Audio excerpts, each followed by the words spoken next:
Chicago's #1 news, ABC7 Eyewitness News at 7, starts streaming now.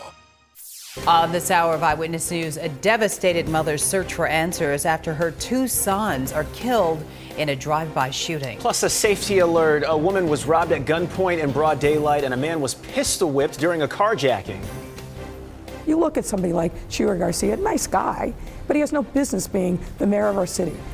And a defensive Mayor Lightfoot targeting the candidate who could be her biggest challenge tonight. Our exclusive interview with the mayor fighting to win another term. And helping the homeless, the way a Facebook page for firefighters has grown into a way to help the community. And later on tonight, the final episodes of Harry and Meghan are out. The couple's comments on the rift between them and the rest of the royal family. Ooh. Yeah, stay tuned for that. Thanks for joining us, everybody, on this Thursday we call Friday Eve. I'm Cheryl Burton. I like that. Friday Eve. I'm Terrell Brown. We'll get to Larry in just a little bit, talk about the weather. First, though, we want to start with this breaking news. Coming in out of North Lawndale right now, 4 people have been taken to the hospital because of exposure to high levels of carbon monoxide. It happened on South St. Louis. Firefighters say 3 of the 4 people were in critical to serious condition, including an 80-year-old woman. They believe a furnace may have been the cause of this carbon monoxide leak. Got a crew on the way out there. We'll get you some more information as we get it in tonight. All right, of course, we'll be following that all evening. But let's go outside on this Thursday, take a look at the city. You can see it's kind of still gray, dark areas there. The rain's been coming out. Snow, rain. What do you call that? Zro? Snain? Snizzle. Dropple or grapple or what's it called, Larry? Called a mess. Yeah, there you go. There you go. Yeah, it's been snow showers. Right along the lakefront, we've seen a little rain mixed in, but it's a lot of snow that's come down in parts of the area. A dusting to even a ½ inch reported in some locations. It's starting to taper off, but it certainly made a mess of the evening commute for us. Still some light snow falling in parts of northwest Indiana. A couple batches of snow here from Worth over towards Burr Ridge. Stretching back down towards Joliet, a few light snow showers still remaining there. We can see a higher concentration of snow across parts of Porter County, then down into Newton, Jasper counties as well. Back to the west, just occasional snow showers, but the steady snow that we saw for a period of time earlier this afternoon is starting to taper off. Problem is, there's another batch of snow back across the Mississippi River that'll be sliding in late this evening and overnight tonight. That could put down another dusting of snow for us as we go through the night. So in Futurecast, you can see occasional snow showers this evening. Tomorrow morning, I'll wake up with temperatures in the upper 20s and then more scattered snow showers during the day tomorrow, with temperatures staying at or below freezing the next couple of days. And you can see upper 20s for Saturday and Sunday. But we do get some sunshine on Sunday, and we'll talk about that and some really cold weather for next week all coming up. All right. See you soon, Larry. Thank you. The city of Chicago is urging people to get ready for this winter weather. And the city now activating warming centers anytime the temperatures drop below 32 degrees. We encourage individuals to request well-being checks and connections to shelter. Transportation to a shelter is available to residents who need assistance. If you or someone you know is in need of shelter, dial 311. The Office of Emergency Management encourages families to create a profile on the Safe 911 app, which can help for faster dispatch if there are emergencies. We're hearing from a heartbroken mother tonight. She lost her 2 sons in a drive-by shooting. One of her boys was killed when he ran over to help his brother. It was one of 2 shootings happened just minutes apart on Ashland. Mayor Kawash reports on the investigation tonight from Ravenswood. Just heartbreaking for this family, and really calling this a nightmare would be an understatement for the mother who has now lost both of her sons. She tells us that she pleaded with them to not go outside last night, and before she knew it, she heard 8 to 10 gunshots fired off in this alley right here. That was the sound of her 2 sons getting killed. 2 sons she described as best friends. They were good kids, y'all. They wasn't in no game. They were real nice sweethearts. A feeling of helplessness for Amanda Wright in a tragedy that's turning horrific memories into reality once again. Wright once lost her dad to a shooting when she was just 11 years old. And last night, her 2 boys, Benjamin and Jonathan, were killed the same way in an alley behind their Ravenswood home. 061 Davion responding to depression shot.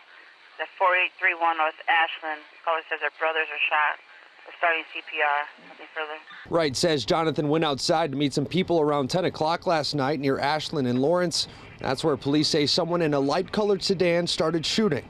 My youngest son, I believe that he was shot first. And the oldest son heard it, and he went to check to see what was going on. And when he went around here to check, they shot him too. Police haven't said if that shooting is connected to another that happened 10 minutes earlier near Ashland and Montrose. A 15-year-old was shot in a drive-by. His injuries non-life-threatening. We all have to be part of the solution because what's happening right now is not tolerable. It's a sense of grieving that's now overtaken this family and so many others across Chicago who have lost loved ones to gun violence. A 20-year-old and a 17-year-old now gone, leaving another mother desperate for answers. I don't know what I'm going to do. I don't know what I'm going to do because they didn't deserve it. Now, police tell us they have not arrested anyone in either of these shootings, and again, we still don't know if they're even connected. The mother tells us that these two boys leave behind a little sister who is, of course, crushed. Just a heartbreaking time for this family and this community. Mayor Kawash, ABC 7 Eyewitness News. Back to you. Just a tragic story there. Thank you, Mayor, for that. A bar at the center of a deadly shooting in Portage Park has been ordered to shut down by Chicago police. A fight inside Vera's Corner this past weekend led to 4 people getting shot. 3 of those victims died and a 4th remains in critical condition. Samuel Salas is charged with the murder. Salas pleaded guilty in 2018 in connection with a deadly shooting, but he only pleaded guilty to home invasion charges. Prosecutors telling us tonight they did not have enough proof to pursue murder charges against Salas. He is currently being held without bond. Chicago police are warning about a series of armed robberies and carjackings. Incidents have been reported on West Webster, West Race, and West 18th Street. And in a similar situation, a man ended up in the hospital. John Garcia reports from Bucktown. The most recent incident happened a little bit after 10 o'clock last night, just down the street from where we're standing. The suspects stole the victim's phone, his wallet, and his keys. They took off in his car, then they hit him in the back of the head with a gun. Police detectives this afternoon revisit the neighborhood where 2 men pistol whipped and robbed a 46-year-old man last night. It's frightening to feel like at any minute you can be held up at gunpoint. Mindy Resman says she was home a little after 10 last night when it happened near the alley by her home, but she heard nothing. Police are trying to collect video of the incident from surveillance cameras in the neighborhood, but so far they've had little luck. I had a gun pulled on me. I was robbed at gunpoint like 4 months ago. Ivan Acuna says it happened to him this summer, and he feels for the victim in last night's robbery. Investigators are looking at whether the suspect in Bucktown may have been involved in another armed robbery of a woman in Lincoln Park earlier Wednesday. A surveillance camera captured video of a gunman getting away with her purse, which contained her car key. Then, moments later, down the block, getting into her Jeep Cherokee and taking off. The same surveillance camera also captured video of a high-profile shooting several months ago when 24-year-old Dakota Early was robbed and nearly killed. Residents in the Bucktown neighborhood, meantime, say crime seems to be on the rise here. It's still a shock, even though it's happening several times a week. Something needs to be done. Otherwise, these criminals are going to keep thinking they're going to get away with it, or they're going to feel more and more comfortable to do these acts in public. The victim was taken to the emergency room overnight. He got out this morning. We're told that he suffered a mild concussion and got some stitches in the back of his head. Chicago police tell us they are still investigating. At this point, no one is in custody. In Bucktown, John Garcia, ABC 7 Eyewitness News. John, thanks so much. COPA releasing video from a shooting last month in Logan Square. It involved members of Mayor Lloyd Lightfoot's security detail. The officers heard a man calling for help. 3 men had pulled him out of his car and robbed him. According to police, one of the suspects fired a gun toward the officers. Now, if you look to the right there, you can see an officer returning fire. The suspects fled the scene, and it's still unknown if anyone was hit. The Lombard police officer who was wounded in a deadly shootout last week has been released from the hospital. The officer was responding to a report of an armed robbery when he encountered 2 men. He traded gunfire with them, killing one of them. The other has been charged with attempted murder. Testimony continues today on an Illinois House committee considering a bill that would tighten gun laws. The Protect Illinois Communities Act would ban sales of military-style assault weapons. It would also raise the minimum age requirement for a firearm owner identification card to 21. During today's hearing, people working in communities with high gun violence talked about punishing people who sell illegal guns. We do need to start pushing back on just the free flow of lack of punishment. This is the third hearing for the bill. Governor Pritzker says his goal is to sign it early in the new year. Chicago Mayor Lori Lightfoot coming out swinging against the candidate who may pose a threat to her re-election bid. A recent poll suggesting that Chuy Garcia may be the current front-runner in the race. In an exclusive interview today, our political reporter Craig Wall talked with Mayor Lightfoot about the race and some key issues. Mayor Lightfoot has said on a number of occasions that she is not concerned about who is running against her, but in our conversation today, her tone seemed to change regarding Chuy Garcia, suggesting she considers his campaign to unseat her a significant challenge. Is Chuy Garcia the front runner in this, and are you as an incumbent running as an underdog? No, look, well, first of all, I'm a black woman. I'm always running as an underdog. Let's just be clear about that. Mayor Lori Lightfoot talking exclusively today with ABC7 about her fight to win a second term, and it was clear one rival is on the forefront of her mind. Today, she went on the attack. You look at somebody like Chuy Garcia, nice guy, but he has no business being the mayor of our city. 40 plus years as a public servant. Name his one signature accomplishment. Lightfoot also calling for Garcia to answer questions about money his congressional campaign received from the now indicted head of FTX Crypto. Lightfoot welcomed the company to Chicago during a ribbon cutting in May and touted the company's plan to help fund a guaranteed income program. But 4 months later, FTX moved to Miami. Obviously, they haven't delivered. But I didn't take money. I didn't have a personal meeting with the head of this guy who's now an indicted fraudster.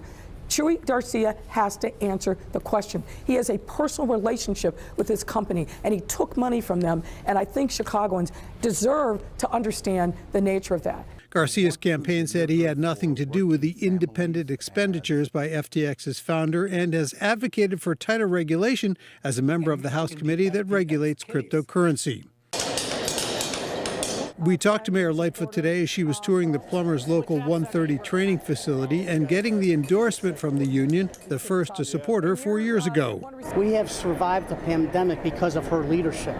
And I believe with all these big jobs coming, the casino, Neighborhood 78, Bronzeville, Lincoln Yards, the mayor gets it that we need to build Chicago. Lightfoot says her top priority is public safety, and she dismissed rivals who have recently been touting their own safety plans. And anybody who tells you that there's an easy solution to crime, fire the superintendent, do this, do that, they're not being honest. And they either don't know about public safety or they're not being honest. The campaign trail will probably be fairly quiet from now through the holidays, but after the first of the year, things will really begin heating up, with Lightfoot expected to face increasing attacks from her many challengers. Back to you.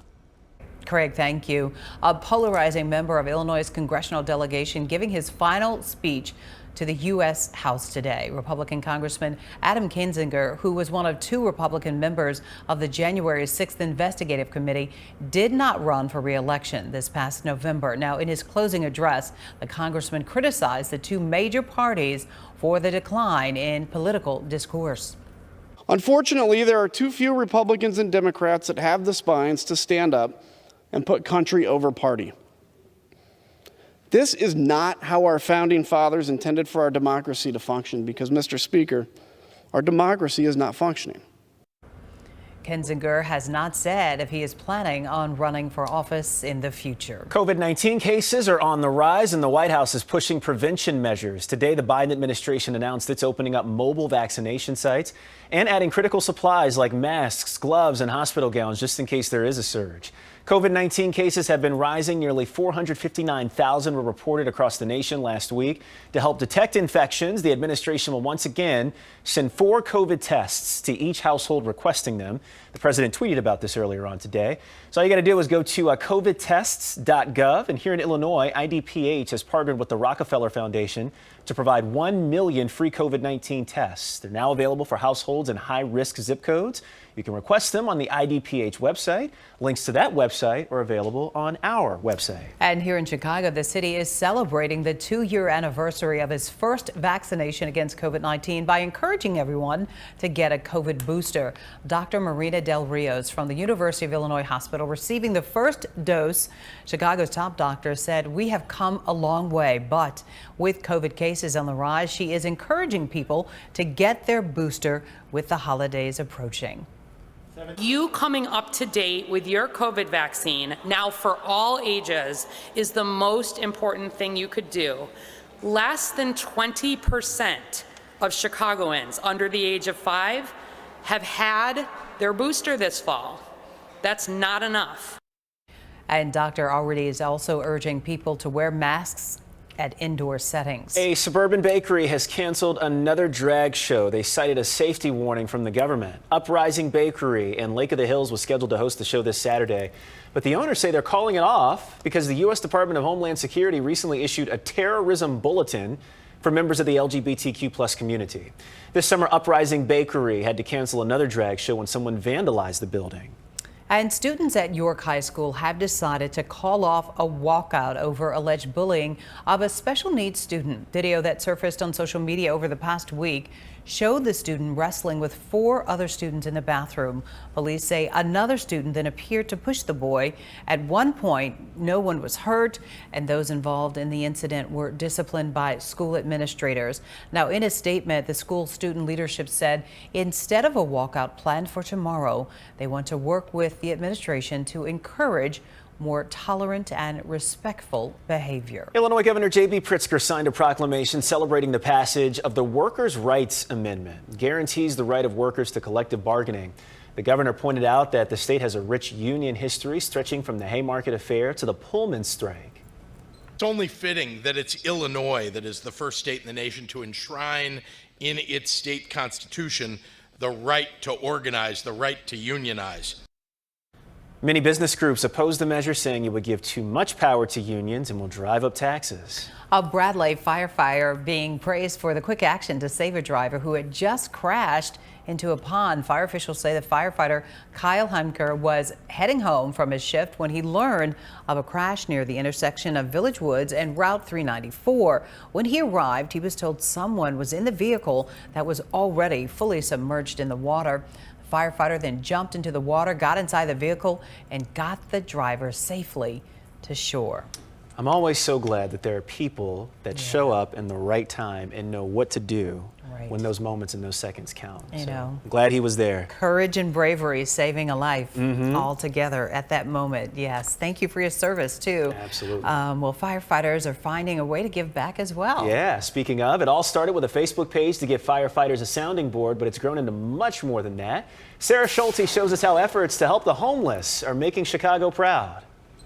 Armed with blankets and tents, John McClement's latest cause is helping the homeless men and women he sees every day on his way to work as a Blue Island firefighter. I live a block from here, so I see these people every day. I try to help them out when I can. I give them coffee, I give them sweatshirts. So this was a chance to do something a little bit bigger. McClement, his sister, and 2 friends brought 10 tents. Each were quickly taken by men and women who call Under the Bridge at Cermak and Clark their home, including 64-year-old Maurice Stevenson. He's been living on the streets for 5 years. I appreciate it. I thank him. We all thank him. The tents and supplies were paid for by McClellan's nonprofit called the Yard Foundation. It was born out of a satirical firefighter Facebook page that McClement started a few years ago. It's like an extension of the firehouse, you know? Instead of having 30 guys, now we have 40,000 guys, you know, in our Facebook firehouse. Following a firefighter fatality, McClement's Facebook followers pulled together money to help the family. Soon they were helping many more, and the Yard Foundation was created. When there's a tragedy, we'll just say, hey, all of us are going to throw in, everyone throws in $5, $10, and then we're able to donate $10,000 to causes all over the country. McClement's spirit of giving branched out to other causes. He says helping the homeless is personal, since he sees the worst of it as a firefighter. Being a firefighter, We get called out to these cold-related emergencies all the time. So this seems like proactive. The Yard Foundation's work with the homeless isn't going to end here at Clark and Cermak. The plan is to continue to raise money through December so the foundation can donate more tents to homeless in other parts of the city in January. Sarah Schulte, ABC 7 Eyewitness News. We're just so thankful for the firefighters, those two stories, doing good deeds, of course. And right now, during the holiday season, it really is highlighted how important and much needed it is. Yeah, and of course their service stretches year round. Right. So of course we're thankful for you and the work that you guys do day in and day out, Yeah. guys and girls. Okay. Thanks for sharing the story too, Sarah. We appreciate it really so well much. done. Yeah. The Chicago Bears might use an unconventional method to finance their proposed move from Soldier Field to Arlington Heights. The village's mayor said that the Bears floated the idea of using what's called a pilot incentive. That stands for payment in lieu of taxes. Instead of paying property taxes, the team would fund essential services in the area. Doing that would require a change in state law, though. So Right now, though, we want to wish somebody good luck, right? Mm-hmm. Yep. To the North Central College football team. Yeah, we are so excited. They are playing in the NCAA Division III championship football game.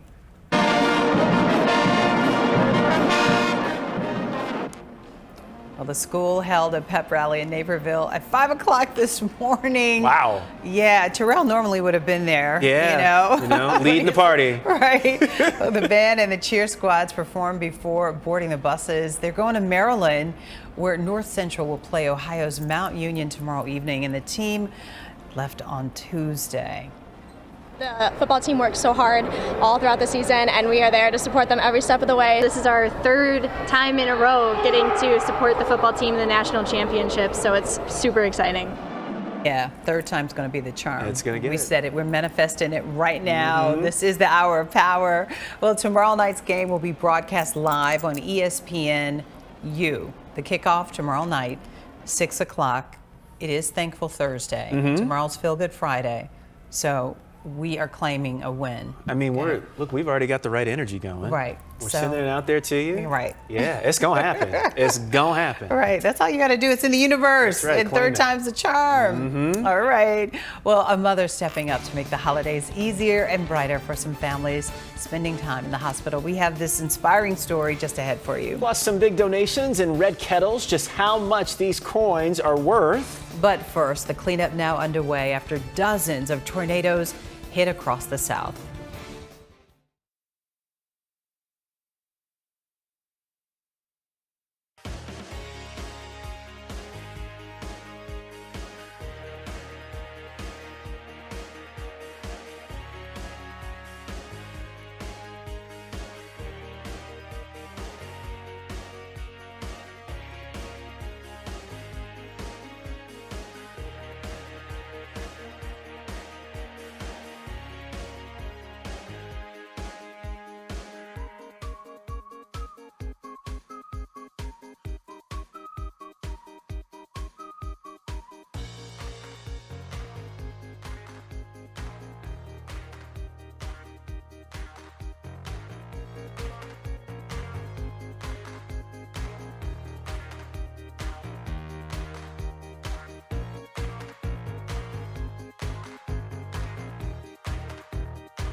Cleanup is going on now. There was a massive storm system across the South. More than 50 tornadoes have been reported since Tuesday morning from Texas to Florida.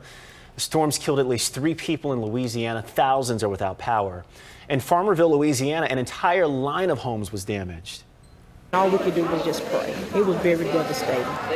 In every room where we live, windows are broken. The same storm system brought feet of snow to parts of the Great Plains and the Midwest. So we mentioned this earlier that we kind of dodged the bullet on this one. Looking at these pictures, I would certainly say so. We cannot complain about anything, okay? I know we've gone a streak of just gray, gloomy days. We are not complaining because the sun is coming out in a matter of days here, okay? We hope. Hold on, hang in there, Lermo. For one day. Yeah. One day the sun's going to come out. Hold on for one more day. Sunday's the day we might get some sunshine, but that's about it for the next 7 days. A lot of cloud cover in the forecast continuing. And tonight we've got more occasional snow showers. Had a batch of snow slide through during the evening commute, which caused all sorts of problems, slowdowns on the interstates. We'll have to watch for some icy spots this evening and overnight tonight as temperatures drop below freezing. Now tomorrow and Saturday, more scattered snow showers at times with a dusting possible tomorrow and then again on Saturday, kind of similar to what we saw today. Next week, bitter cold air is settling in for the second half of next week. This will be true, pure Arctic air spreading in late next week, and it's going to get really cold. In fact, let me show you how cold it gets. We'll be in the upper 20s and low 30s through Tuesday. After Tuesday, high temperatures in the teens, even a couple days or one day at least in the single digits for high temperatures. So this is some pretty cold air coming in for Wednesday leading up to Christmas Day. In fact, early indications for Christmas Day would show high temperatures only in the teens. 32 degrees is our current temperature. Feels like 23 with snow still being reported out at O'Hare. The snow's kind of tapered off though. You can see the coverage is much lower than it was earlier. Still a few occasional snow showers back across DuPage County around Naperville, heading up towards, say, Wheaton over to parts of Lombard as well and Glen Ellen. Couple batches of snow up here around the Elgin area. And also in northwest Indiana, still some snow flying around St. John, Lowell, heading up towards Cedar Lake as well. Over towards Valparaiso, you still have some light snow coming down, but occasional snow showers are to be expected here as we go into the evening and overnight tonight. You can see another batch of snow just now moving into the western part of the state. So these little disturbances are rotating around our area of low pressure, which is currently situated in Minnesota, producing these snow showers. Temperatures turning colder. That cold air is wrapping around that low. We're still right around freezing at O'Hare, but 31 at Midway, 31 at the lakefront, 30 in DeKalb, and down to 28 degrees in Woodstock. So as temperatures drop into the upper 20s later this evening and overnight tonight, that moisture on the road could freeze up in some locations. So just be aware of some icy spots overnight tonight. But occasional snow showers this evening, overnight tonight, maybe a flurry, maybe a light snow shower. And then tomorrow, once again, occasional snow showers. A lot of cloud cover tomorrow with temperatures staying in the upper 20s and low 30s throughout the entire day tomorrow. Today, we had a high temperature in the upper 30s, got to 38 degrees officially at the airport. 32 is our current temperature. 37 and 25 are the averages for today. So there's the big storm, which is just swirling over the northern plains, sending cold air all the way down to the Gulf of Mexico. We still have blizzard warnings in place across much of the Dakotas. We've also got winter storm warnings here for New England. They could see over 10 inches of snow in parts of upstate New York, New Hampshire, and Vermont here. Just a huge storm for them. For us, though, we're just pinwheeling around this low, which will bring scattered snow showers the next couple of days. It'll keep things cloudy tomorrow. Cloudy skies again on Saturday with occasional snow showers. And then on Sunday, here come the breaks in the clouds. It's temperatures cold, but at least we'll get some sunshine on Sunday with highs in the upper 20s. Tonight, occasional snow showers, temperatures drop into the upper 20s. Tomorrow we'll see a high of 31, only 29 on Saturday, 27 on Sunday, then low 30s Monday and Tuesday before some really cold air comes in for Wednesday and Thursday. Good chance of some snow on Thursday, and if it snows and sticks, we'll probably see that snow stick around all the way through Christmas Day. Oh, see? That will be helpful for Santa. I like a white Christmas. I'd prefer for it to be falling on Christmas, not all on the ground. Because like 4 days after it snows, it gets all nasty, right? Yeah. Snow. Well, I guess we just sing it's beginning to look a lot like Christmas because it's happened.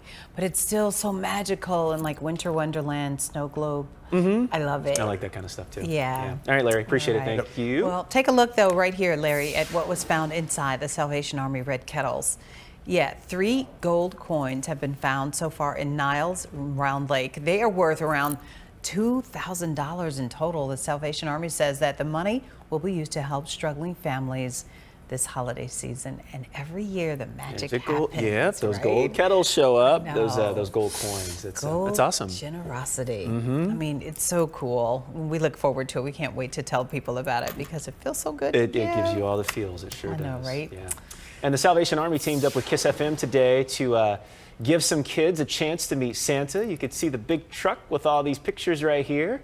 This Stuff a Bus event aimed to collect toys for kids in need. I remember earlier this week we told you that several groups still need donations to make sure kids actually have presents under the tree this year. And one way to help out with that is the Disney Ultimate Toy Drive. You can buy items online at shopdisney.com through December 24th, or you can drop off a toy at one of several locations through December 21st. We've got more information for you on our website, abc7chicago.com. Make it real easy for you. Yeah, So, and several different ways to give. Yeah. It's great this time of year in this holiday season. And speaking of all the feels and the warms and fuzzies, one mom is making the holidays a little bit easier for parents that are going through a tough time. All right, she is helping out families at Northwestern Prentice Women's Hospital. The woman filling up the NICU with toys, games, and clothes that many parents can get for Christmas. Now, sometimes parents cannot get gifts during the hospital visit. So one woman whose baby is in the NICU is grateful to pick out a gift for her son, who is now at home. Wonderful. I mean, it's great to see that they've set up something like this. If you have older kids, you can grab something because you're spending so much time in the NICU. You don't have to worry about shopping. It just helps spread Christmas cheer to all the kids that, you know, are maybe at home while their moms and dads are helping their little sisters or brothers. I love this story. It's like a shopping spree. You can go in, pick what you need, and don't worry about anything. Yeah. Well, the woman who donated the items, she wants to remain anonymous, but we know she is a former NICU mom herself. Way to pay it forward. Even more powerful. Right. She understands. She knows gets what it. it's like. Yeah, and having to leave your baby to go do some Christmas shopping. No need to do that in this situation. They're right there at the Bring hospital. it right there, and you can be a part of that and help out. So it's all good. We love it. It's Thankful Thursday, right? There it is. So we're thankful for all of the kindness, you know, from strangers. Especially during the holiday season. Yeah. I love it. So with this high inflation, many are struggling to buy holiday gifts. The big change over the past year, that's on the way. Next. Hi, I'm Jason Knowles. Property taxes on the rise for many, but how about a 440% increase? The ABC 7i team investigates the extreme sticker shock after a local family received their latest property tax bill. What caused the hike? That's tonight at 10 on ABC 7 Eyewitness News.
Mortgage rates have dropped for the 5th week in a row. The average rate for a 30-year fixed mortgage is 6.31%.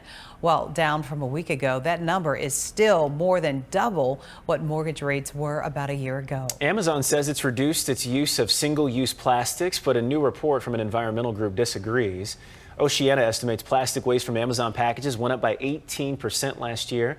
Amazon admits it has to do more work when it comes to reducing packaging and says it has a range of initiatives right now to do so. And many Americans say inflation is making it harder to afford holiday gifts. A new poll from the Associated Press Nork Center for Public Affairs Research found that 57% of Americans are struggling to afford the items they want to give as gifts. Last year, just 40% said the same thing. The CTA is making sure revelers have a safe ride home for the new year. Free holiday rides start on New Year's Eve at 10 p.m. and run until 4 the next morning. That includes buses and trains, thanks to a partnership with Miller Lite. During the free ride period, customers do not need to touch their Ventra or personal bank cards to get on the bus or the train. Okay. Which is great. Yeah. Yep. And speaking of New Year's Eve, it's a big night on ABC. Well, today we have learned some of the performers for Dick Clark's New Year's Rockin' Eve with Ryan Seacrest 2023. Duran Duran, new edition. Ooh. That's going to be good. Candy Girl. My girl. J-Hope from BTS. Of course, we love him too. And TikTok sensation Jax will be performing in Times Square. And you can watch it.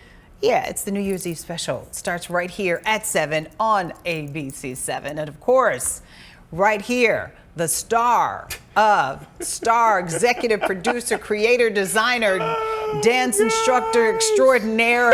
Let's see, anything else? Emmy award winning. In fact, he just won an Emmy for the New Year's Eve show just a week ago. They win every year, no matter who's in the category. So we have our own countdown show if you didn't recognize what I was hyping. That is next week. All right, Terrell, we got time. I got questions. I know you can't tell I was going to say, I may not be able to say too much. Let's tell me how different this year it will be from any years past. This is the biggest and most complex production we have done to date. Wow. Any people more famous than you? It's part of yes. it. Okay. Yes, there are special. Wow. There are special celebrity guests. Oh wow. And I'll drop this one more thing. Okay, give me a nugget. 60 dancers. 60. 60 dancers. Yeah. Where do you get 60 dancers from? That's what I've been working on all year. You do the dancing and the choreography and oh my goodness, you must be really just all over the place right now. Yeah. I'm excited. It's an exciting time of year because I can't wait for you guys to see it. Yes. And what we've been working on. And I think it's going to do Chicago proud. And I can't wait for it to be out there, you know, because we've been working on it for so long and developing it. And the process of developing it has taken just about a year. Right. I know I saw you in April and you were working here. It was maybe 5 in the afternoon. And I said, what are you doing? He said, I'm conceptualizing the New Year's Eve show. And that was April. But let me ask you this. How much work goes into deciding? How do you decide the theme every year? How does that go? It's a combination of things. It depends. It's you do the best you can with the limitations actually that you have, and so a lot of the story and the narrative is built around what we can actually film in the time that we have and the venue that we have. So we have to be. I have to be creative, and it takes. A lot of work for a really, really long period of time. And that's just the development part. We're not even getting to the dance and the sequences and costumes and makeup and special guests and their choreography. That there's so much and so many different. I'm so excited. The production has gotten so big so fast. It's like I will tell you what I heard through the grapevine at the flea market, you know, at the swap meet. They said that this was bigger than a movie set. That some of the people who worked on it said they had never worked on something this extravagant before. It's the biggest production that this television station has put on this year. Okay, well, last year you did it right outside. I said on State Street Studios, and it was fantastic. Did you get to take any of those fancy cars home? Oh God, I wish, right? I was just making sure that nobody touched or scratched one of those fancy cars and didn't have to pay for it. But no, I'm looking forward to it. I'm taking big breaths and deep sighs now because we're coming into the home stretch. You got here. about 15 days, I think, left. The commitment, the dedication, all of that. So proud of you. Oh, thank you. So honored to work with you, call you my colleague, and I boast about our New Year's Eve show. It is a production as big as the American Music Awards, the Grammys opening, the Oscar opening. It is a fantastic opening to a phenomenal show. That's why you guys win the Emmy Award every single year. And the viewers, very grateful. And a lot of people like to stay home, Terrell. And so they look forward to, they're like, what is Terrell and Cheryl going to do? What are they doing this year? You just saw a little dance. Sneak, I know, I did see a little bit, and it took my breath away. I'm like, is that Steven Spielberg? You'll see what I'm talking about. If not tomorrow, then sometime next week. Okay. As when we'll start getting little glimpses of what you're going to see on New Year's Eve. It's just good. But I will say thank you for your kind words. Okay. No, it's true. We got to move on. Yeah. All right. Well, let's talk about something else that everybody's talking about too. Harry and Meghan, and I'm excited to talk about this because I haven't seen any of it yet. Of course, they've been on Netflix. Right. Yeah. Our producer Michelle, she's seen it all. She knows it all. She knows everything. Coming up, though, some big revelations from the couple about their relationships with the other royals. It has been a juicy day out there in royal land. All right, we'll be right back.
Business as usual today for working members of the British royal family. The Prince and Princess of Wales and King Charles and Queen Consort Camilla all went to the carol service at Westminster Abbey today.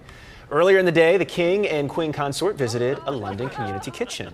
Looks very nice. Yeah, it does, doesn't it? So those appearances came on the same day the final 3 episodes of Harry and Meghan dropped on Netflix. Well, the Duke and Duchess of Sussex taking aim at the royal institution and detailing what caused the split between Prince Harry and his brother, Prince William.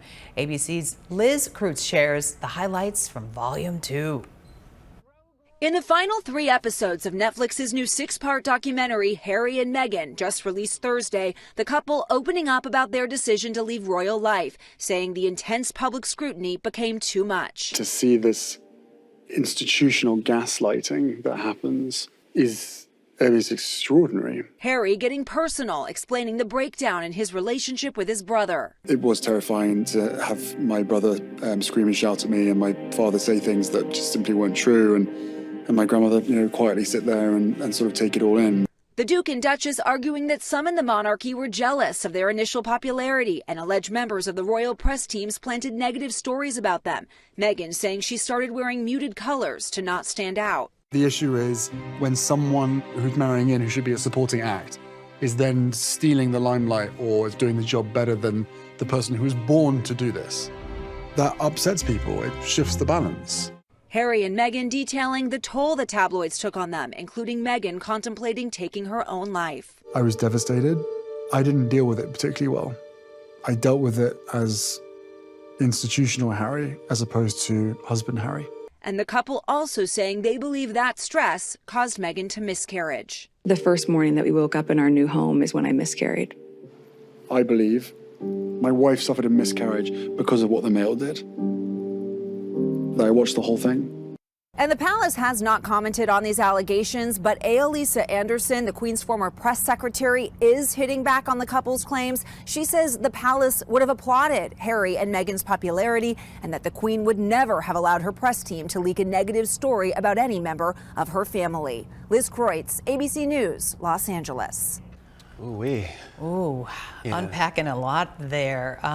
Maybe what's next? You know, they got The Crown, Downton Abbey. They need to have Harry and Meghan. Right, that might be the next show. And I Yeah. heard that Tyler Perry is the godfather of Lilibet. Oh, I didn't know that. That supposedly came out of this next three. So, and they were living in his house. I do remember that part, yeah. Yeah, so I'm not sure, you know, how that all came about, but yeah, he's the godfather of Lilibet. He announced today on social media. So, and, you know, our producer Michelle said she watched all 6 episodes, and it was intriguing, and she enjoyed it, and she learned a lot. People that I've talked to said they enjoyed the love story from the first 3 episodes, how they met and how they fell in love, and they were supported and committed to each other. So, I was expecting high drama. I haven't seen anything, Right. so You might I don't get it. know. But you do we get it? Does it deliver? Is the question. I'm asking before I watch. It sounds like it does. Well, wait for Spare if you want some drama. Oh, yeah, okay, that's Spare true. is coming That's out in true. a couple of weeks or months. You might get all the drama that you want. Yeah. Stay tuned. The tea will be piping hot. Ooh, okay, okay, right? the Yeah. deets. Hey, serving up home-style meals to help those in need. Meet the people using the kitchen in a church basement to make sure everyone has a good meal. That's coming up. But first, let's check in with Larry. Got a few scattered snow showers still showing up here on Live Doppler 7 Max radar. Temperatures are right around freezing, maybe a degree or 2 below freezing in some spots. So watch for some icy spots as we go through the night. More snow showers in the forecast. We'll talk about it next.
Getting a taste of home in all conditions. A woman in Pilsen is working to help her community. The Greater Chicago Food Depository is supplying the ingredients, and she and her squad of volunteers, they take care of the rest. Judy Sue taking us right there. Led by her faith and a heaping spoonful of dedication, Socorro Zapata has been helping feed the hungry in her Pilsen community for 15 years. Today, we prepared rice, beans, tamales, and also some spiced ground meat with vegetables. Zapata and her team of volunteers use the kitchen in the basement of St. Pius V Church to cook up deliciously home-cooked style meals. Our style is Mexican, but we also know how to cook pastas, and we try to change it up because it's not just Mexicans who come, but also Americans and African Americans. Rain or snow, the ladies whip up enough food for up to 60 people 3 days a week. The soup kitchen serves mostly men who are either homeless or dealing with addiction or mental health issues. Some are just in need of a taste of home. Algunas personas sí tienen empleo. Some people are employed, but they live alone because their families are back in their home countries. So it's more comforting for them to come and feel like they're with family. Zapata says it's their duty to show up and make sure everyone gets fed right on time. Our mission, like that of St. Pius and the mission of the food bank, is the same. In the end, it's to attack hunger and to let no one go to bed hungry. Well said. Now, if you'd like to help one of all of our locations, the holiday food banks, it's this holiday season, you can just text ABC7 FEED to 50155, or you can just head to our website at abc7chicago.com/feed the love, whichever is easy for you to do. Got options. We want to make it easy for you.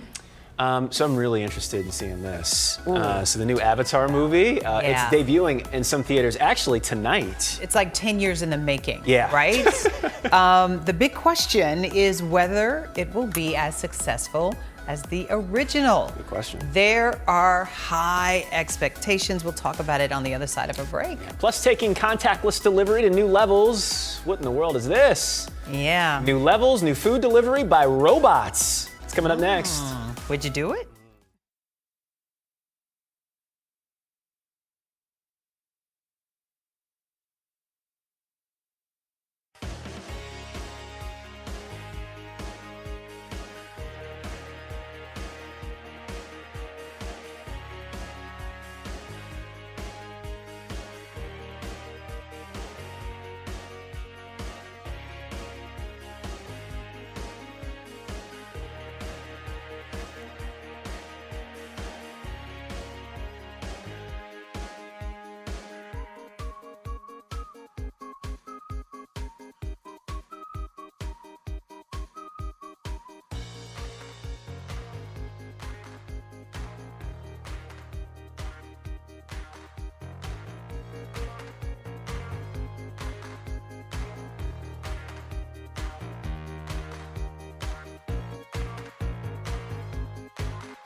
So Uber Eats is testing out robot deliveries. The new service launching today in Miami. The robots have, their sensors and cameras that are supposed to help them avoid hitting things on the sidewalks. Well, customers get an alert to meet the robot, and then they use their phone to unlock the compartment holding their food. People can opt out of the service if they'd rather have a human deliver it.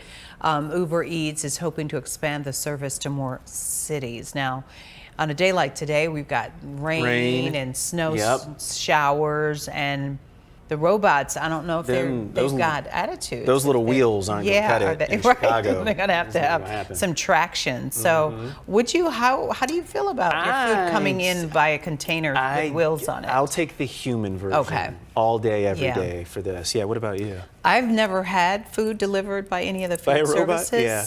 Any food service. Like I don't. Oh, like Grubhub, all that stuff? Yeah, I like to go get my food myself. See who's been handling it, who's behind the counter, all that little stuff. So I'm not sure how that would work out. I mean, other things I would buy, perfumes or cosmetics or something like that. But in the package. Yeah, right.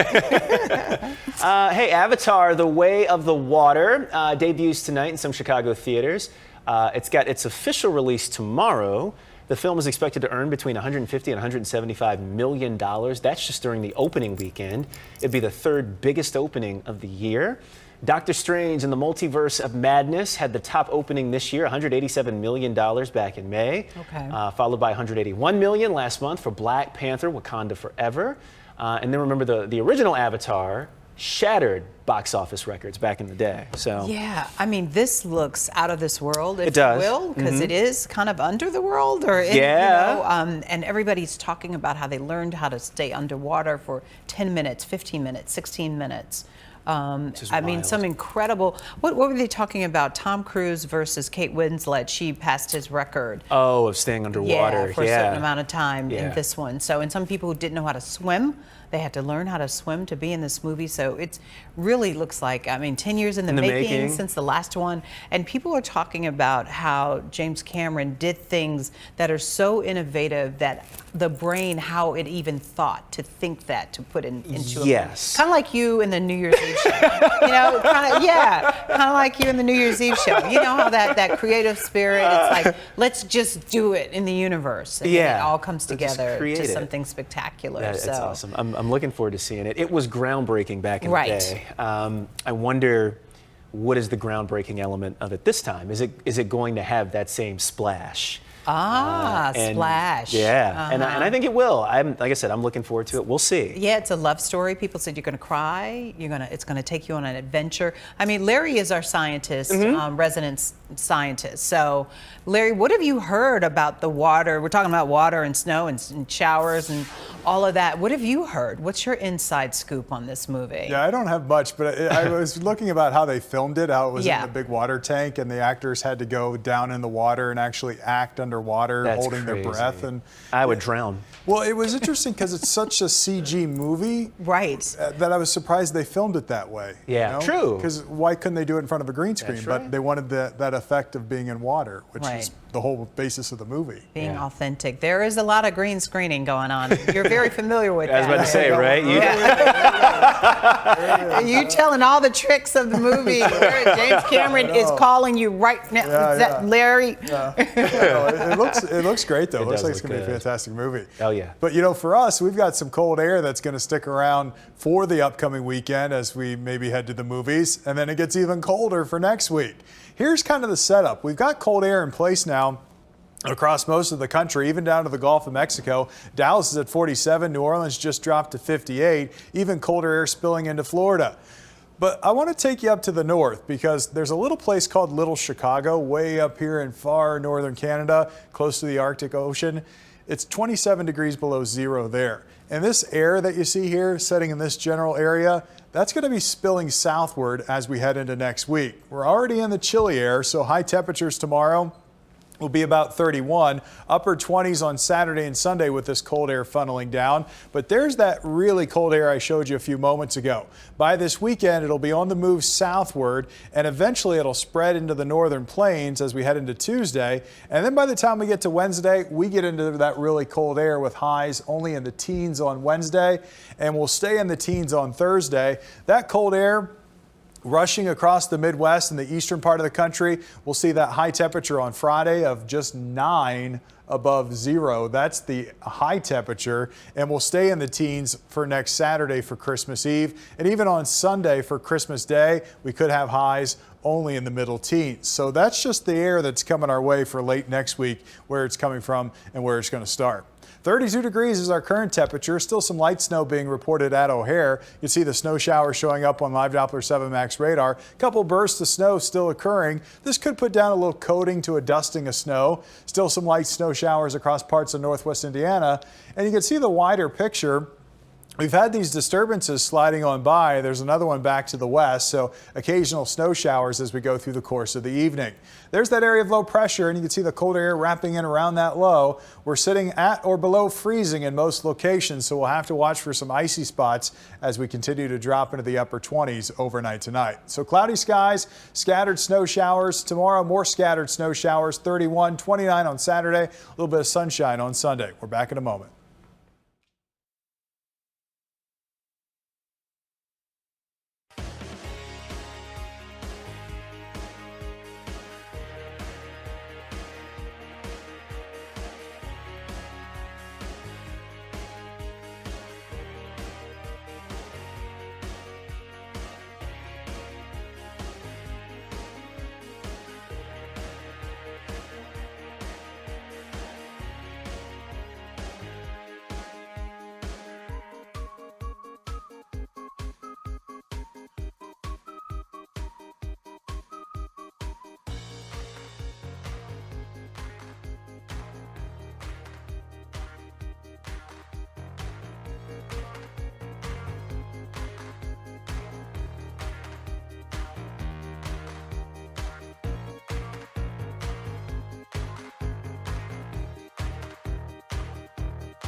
Yeah, you never knew this happened. It's a strange milestone, having more nutcrackers than people.